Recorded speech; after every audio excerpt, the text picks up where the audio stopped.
राहुल गांधी महाकुंभ स्नान से क्यों रहे दूर, रॉबर्ट वाड्रा ने दिया जवाब।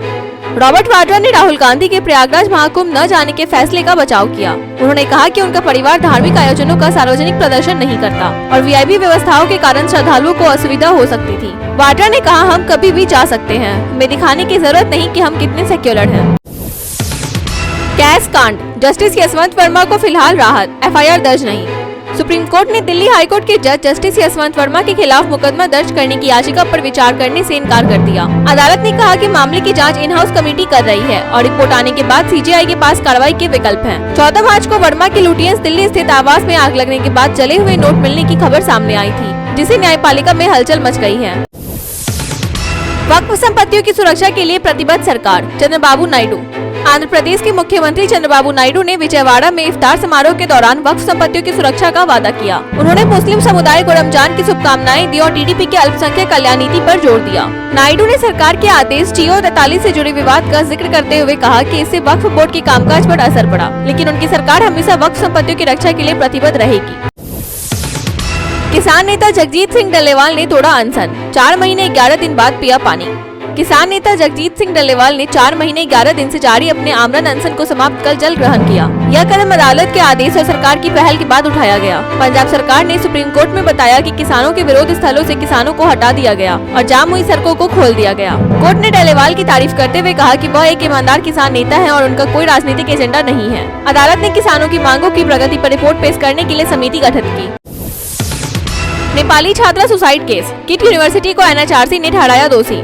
भुवनेश्वर की किट यूनिवर्सिटी में नेपाली छात्रा की आत्महत्या पर राष्ट्रीय मानवाधिकार आयोग ने संस्थान को दोषी ठहराया। आयोग के मुताबिक विश्वविद्यालय ने छात्रा को आत्महत्या के लिए मजबूर किया। 16 फरवरी को बीटेक छात्रा अपने हॉस्टल के कमरे में मृत पाई गई थी। उसने पूर्व प्रेमी आत्विक श्रीवास्तव पर ब्लैकमेलिंग का आरोप लगाया था, जिसे पुलिस ने एयरपोर्ट से गिरफ्तार किया। यह मामला अंतर्राष्ट्रीय मुद्दा बन गया। वहीं यूनिवर्सिटी पर नेपाली छात्रों के प्रति नस्लीय भेदभाव के आरोप भी लगे।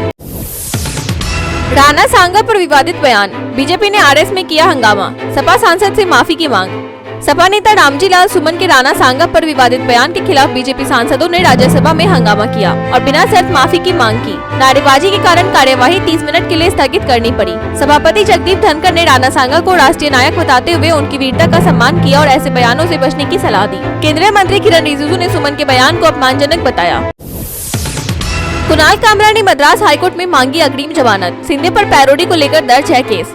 Stand up comedian Kunal Kamra ने महाराष्ट्र के डिप्टी CM एकनाथ शिंदे पर पैरोडी गीत को लेकर दर्ज FIR में ट्रांजिट अग्रिम जमानत के लिए मद्रास हाईकोर्ट का रुख लिया। शिवसेना विधायक मुरजी पटेल की शिकायत पर दर्ज इस मामले को मुंबई के खार पुलिस थाने में ट्रांसफर किया गया था। कामरा पर BNS की धारा 353(1)(b), 353(2) और 356(2) के तहत आरोप है। उन्होंने कोर्ट में दलील दी कि वह तमिलनाडु के निवासी है, इसलिए यह याचिका दायर की है। मुंबई पुलिस ने उन्हें 31 मार्च को पेश होने का नोटिस भेजा था। ट्रम्प की टैरिफ वॉर चेतावनी पर चिदंबरम का सरकार को अलर्ट, 3 से 6 महीने में बर्बादी संभव। पूर्व वित्त मंत्री P चिदंबरम ने अमेरिकी राष्ट्रपति डोनाल्ड ट्रंप की टैरिफ युद्ध की धमकी पर भारत सरकार को चिताया कि ठोस नीति के बिना देश की अर्थव्यवस्था 3 से 6 महीनों में संकट में आ सकती है। उन्होंने संसद में चर्चा और विपक्षी दलों से परामर्श की मांग की है। NDTV को दिए इंटरव्यू में चिदंबरम ने सरकार से स्पष्ट रणनीति बनाने पर जोर दिया, ताकि अमेरिका के हर कदम का उचित जवाब दिया जा सके। इमरान प्रतापगढ़ी को सुप्रीम कोर्ट से राहत, अभिव्यक्ति की आजादी पर जोर।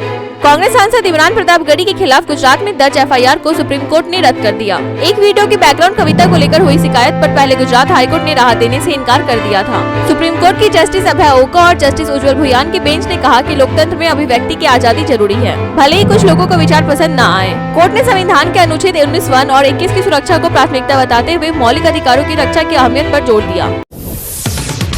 वक्फ बिल के खिलाफ पर्सनल लॉ बोर्ड की अपील, काली पट्टी बांधकर नमाज पढ़ने को कहा।